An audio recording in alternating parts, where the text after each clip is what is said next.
मेरे YouTube channel में आप सभी लोगों का स्वागत है। आशा करती हूँ अच्छे और स्वस्थ होंगे। पेरेंट्स के लिए बच्चे बहुत प्यारे होते हैं। बच्चों से प्यारा उसके लिए दूसरा कुछ नहीं होता है, चाहे वह बेटा हो या बेटी हो।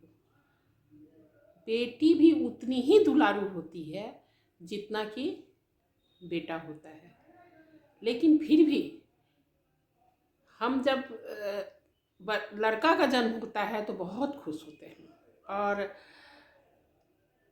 लड़की का जन्म होता है तो थोड़ा मायूस हो जाते हैं और कहते हैं कि लक्ष्मी हुई है। पहली बेटी हो तो फिर भी चलता है, खुशी रहती है कि पहला बच्चा है, लेकिन दूसरी लड़की हो जाए तो हम बहुत मायूस हो जाते हैं। क्यों हो जाते हैं जानते हैं? समाज का जो सोच है उसके वजह से हम मायूस हो जाते हैं, क्योंकि समाज में दहेज एक ऐसी कुप्रथा के रूप में आज भी है कि हम बेटियों को बोझ समझने लगते हैं। नहीं तो बेटी को भी हम उतना ही दुलार करते हैं जितना हम बेटे को करते हैं। सच पूछिए तो बेटी के परवरिश में ज़्यादा खर्च होता है, ज़्यादा मेहनत करना पड़ता है, क्योंकि अब बेटी भी बेटे की तरह पढ़ती लिखती है, बाहर जाकर पढ़ती हैं और उस पर ज़्यादा खर्च करना पड़ता है।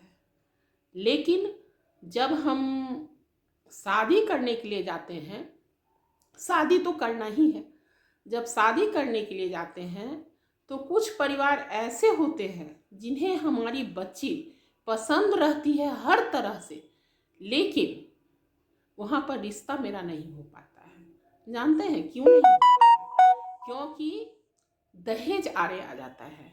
उनकी जो डिमांड रहती है उसको हम पूरा नहीं कर पाते हैं और मेरा रिश्ता वहाँ नहीं हो पाता है।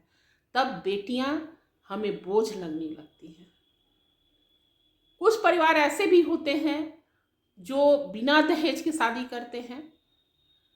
वह इस चीज़ को मानते हैं कि बेटी भी का भी समाज में उतना ही महत्व है, उतना ही दुलार से पोसा जाता है, उतना ही खर्च किया जाता है, तो दहेज क्यों मांगे। और वह बिना दहेज के शादी करते हैं। अगर हम पूछते भी हैं कि आप कुछ बताइए आगे क्या करना है, तो वह कहते हैं कि आगे क्या करना है, बच्ची आपकी पसंद है, शादी करेंगे, आप जाके तैयारी कीजिए। कुछ ऐसे फैमिली भी हैं, लेकिन ऐसे फैमिली बहुत कम हैं।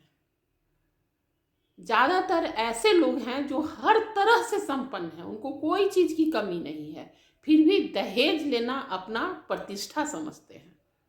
इतना ही नहीं, जब शादी ऐसे लोगों के घर में हम किसी तरह कर भी देते हैं तो बाद में वो इतना डिमांड रखने करते हैं कि हम पेरेंट्स को पूरा नहीं कर पाते हैं और हमारी बच्चियों को टॉर्चर किया जाता है, तंग किया जाता है, और इतना ही नहीं, उन्हें मार भी दिया जाता है, जला दिया जाता है।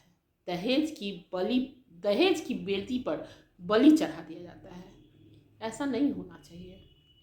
अरे लड़कियां तो त्याग की, समर्पण की और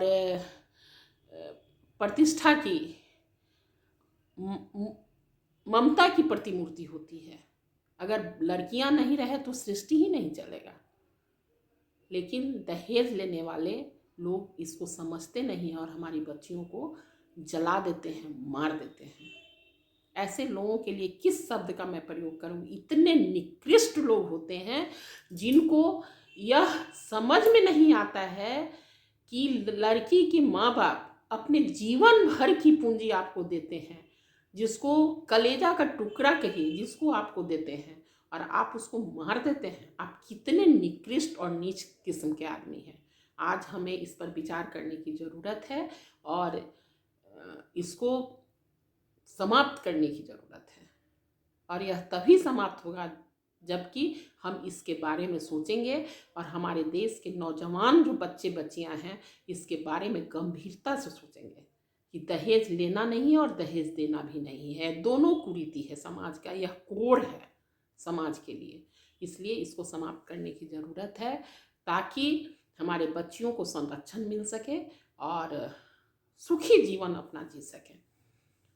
आज मैं वीडियो को यहीं समाप्त करती हूँ। वीडियो को लाइक शेयर कमेंट और सब्सक्राइब ज़रूर कीजिएगा और अपना स्नेह और प्यार बना कर रखिएगा ताकि मेरा परिवार बढ़ सके और मैं फिर अगले वीडियो के साथ आपके सामने उपस्थित हो सकूं। तब तक के लिए नमस्कार।